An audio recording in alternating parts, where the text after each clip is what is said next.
nouvelle vidéo et il s'agit d'un update lecture puisque je vais vous présenter 4 de mes lectures du mois de février. Encore une fois, c'est des lectures que j'ai adorées. Je sais que je vous dis tout le temps ça, mais parce que pour le coup, je suis vraiment contente cette année de mes lectures. Je crois que depuis le début de l'année, j'ai dû lire un peu plus d'une dizaine de livres.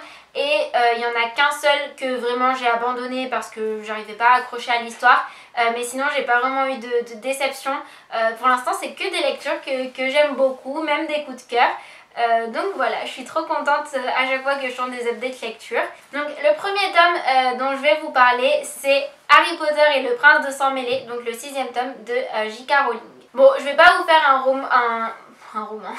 Je vais pas vous faire un résumé hyper détaillé. Je pense que vous connaissez tous Harry Potter.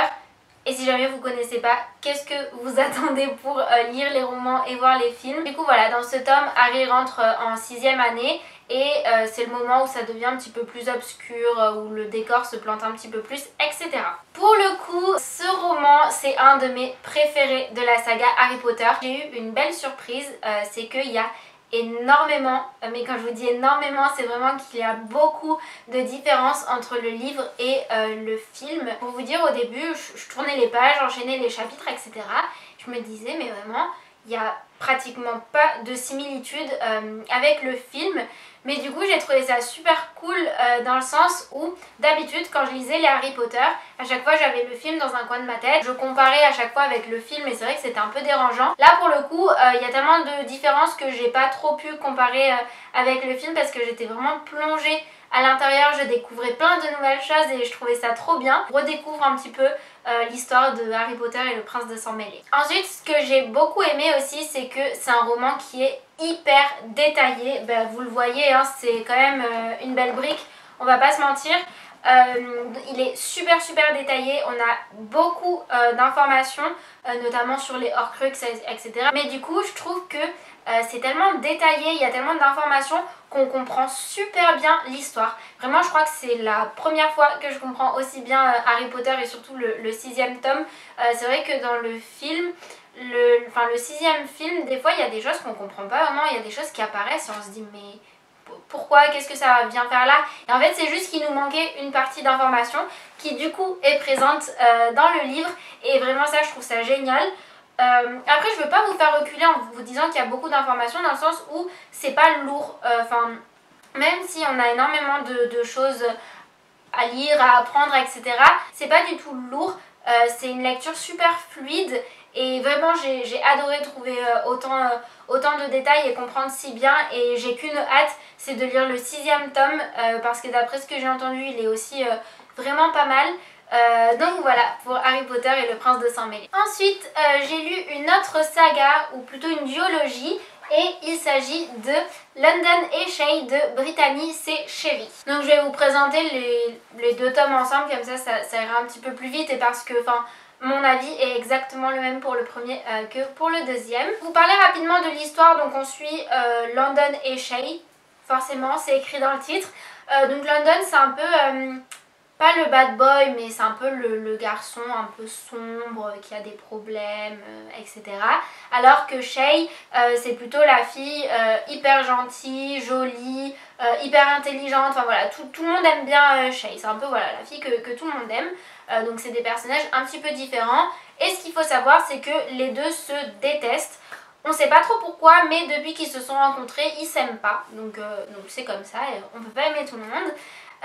Mais un jour, au cours d'une soirée, il y a un pari qui est lancé et en fait le pari c'est de faire tomber l'autre amoureux en premier. Donc voilà, c'est une histoire un peu banale dit comme ça, mais déjà ce que j'ai beaucoup apprécié c'est qu'on tombe pas vraiment dans le cliché.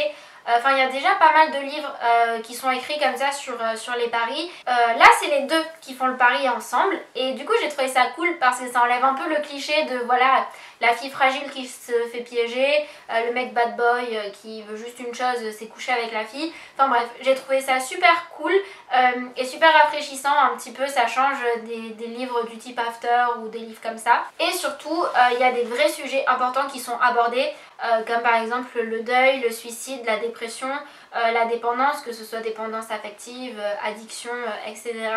Mais je trouve qu'ils sont vraiment bien abordés, avec justesse, avec délicatesse, et ça tombe pas comme ça, comme un cheveu dans la soupe, enfin ça se construit lentement dans l'histoire, on comprend, on se met vraiment à la place des personnages. Et j'ai trouvé ça super cool parce que ça peut être un peu maladroit des fois d'apporter des sujets comme ça dans un roman. Là pour le coup ils ont vraiment bien été travaillés, construits, et j'ai trouvé ça super intéressant que ce soit pas une petite amourette entre deux adolescents. Et enfin le gros point positif que je retiens de ce roman, c'est l'écriture de l'autrice. Je connaissais pas du tout cette autrice et waouh j'ai vraiment eu un choc par la beauté de son écriture, dans le sens où elle retranscrit hyper bien les émotions, enfin elle a une capacité à nous mettre à la place des personnages et je trouve que c'est vraiment génial. Moi quand je lis un livre, j'aime plonger dans le livre et me mettre à la place des personnages, devenir le personnage, un peu comme dans un film, au théâtre, etc. Là ça a été totalement le cas. Je ressentais vraiment les émotions des personnages, la peine, la douleur, la joie.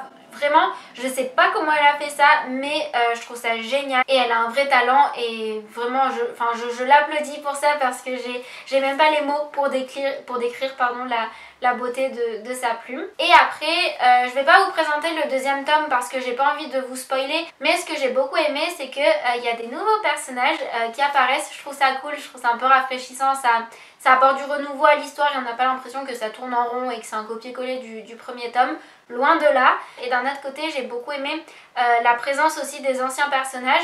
Surtout que, je sais pas si ça vous spoil ou pas de dire ça, mais le deuxième tome se passe quand ils ont 30 ans ou un truc comme ça. Donc les personnages ont eu le temps d'évoluer, de grandir, etc. Et j'ai trouvé ça cool de les retrouver, de voir un peu ce qu'ils faisaient quelques années après.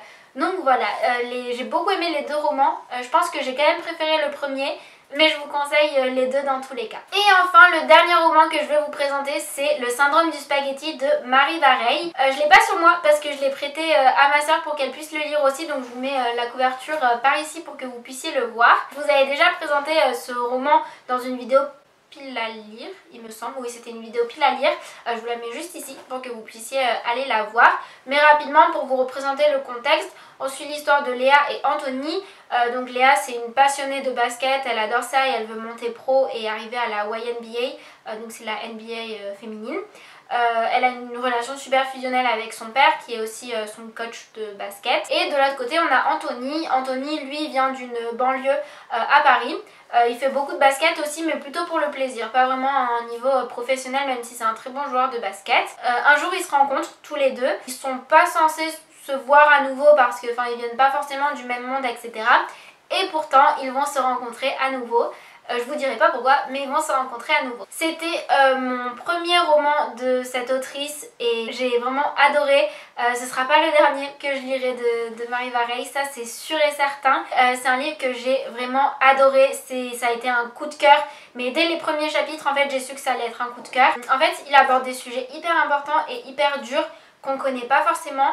Je vous dirai pas de quoi il s'agit parce que je pense que c'est bien de lire ce roman en sachant pas trop où on va, en sachant pas trop à quoi on va s'attendre. Justement, moi je savais pas non plus ce que j'allais découvrir dans ce roman et je trouve que c'est ce qui m'a permis d'apprécier encore plus ma lecture. Donc voilà, désolée, je sais que c'est frustrant, mais lisez-le, vous découvrirez par vous-même et vraiment vous regretterez pas. Mais en tout cas, c'est des sujets importants, encore une fois, comme dans London Shade, qui sont super bien abordés avec justesse, des fois même avec un peu d'autodérision, enfin... Vraiment, j'ai beaucoup aimé. Comme j'ai dit, c'est des sujets qu'on connaît pas forcément. Du coup, j'ai trouvé ça bien qu'elle en parle dans un roman. Tout simplement parce que ça nous fait découvrir aussi des nouvelles choses. C'est à ça aussi que sert la lecture, hein. On se cultive en lisant, c'est pas juste un plaisir pour s'évader. Donc j'ai trouvé ça top qu'elle nous fasse découvrir quelque chose de nouveau. Et je trouve aussi que c'est un roman qui nous fait poser les bonnes questions. Bon, c'est pas un roman philosophique, hein, mais ça nous fait poser des questions sur la vie, sur des choses comme ça. Et surtout, ce que j'ai aimé, c'est que malgré le fait que ce soit un roman dur par son sujet, le but de l'autrice, c'est pas non plus de nous faire pleurer. Enfin, je trouve qu'il y a une vraie positivité dans ce roman, surtout dans la fin du roman. Ça spoil peut-être un peu de dire ça. Bon. Et une capacité à justement aller au-delà des difficultés et des choses comme ça. Et voilà, je trouve que c'est super bien planté, ça aussi ça nous fait nous remettre en question. Moi c'est un roman que j'ai adoré. C'est difficile de vous en parler comme ça sans vraiment vous dire de quoi il s'agit, j'aimerais bien mettre beaucoup plus de mots sur ce que j'ai ressenti pendant ma lecture, mais je peux pas, au risque de vous dire de quoi il s'agit. Mais en tout cas, foncez. Là, à l'heure où je vous parle, ma soeur l'a terminé aussi et elle a adoré, mais vraiment adoré. Elle m'a dit que c'était un très beau roman aussi. Donc voilà, ça fait 2 avis dans une vidéo. Je peux pas vous dire autre chose pour que vous vous lanciez dans cette lecture, vraiment foncez. Et voilà, c'est tout pour ces 4 romans. J'espère que cette vidéo vous aura plu. Moi j'ai beaucoup aimé la tourner tout simplement parce que c'est 4 livres que j'ai beaucoup aimé. Donc voilà, j'espère que ça vous aura donné envie de les lire aussi à votre tour. N'hésitez pas à me dire dans les commentaires si jamais vous connaissez ces livres, si vous les avez lus. Si jamais vous les avez lus, dites-moi votre avis aussi sur ces livres et si jamais vous voulez en lire certains d'entre eux. N'hésitez pas aussi à me dire les derniers livres que vous avez lus. J'aime bien aussi découvrir de nouveaux livres par la même occasion. Donc voilà, n'hésitez pas à venir discuter un petit peu en commentaire. Et puis comme d'habitude, si la vidéo vous a plu, vous pouvez la liker, vous abonner et activer la cloche des notifications pour recevoir une nouvelle notification à chaque nouvelle vidéo. Et si vous aimez mon contenu, vous pouvez aussi me rejoindre sur Instagram @claudiejournal.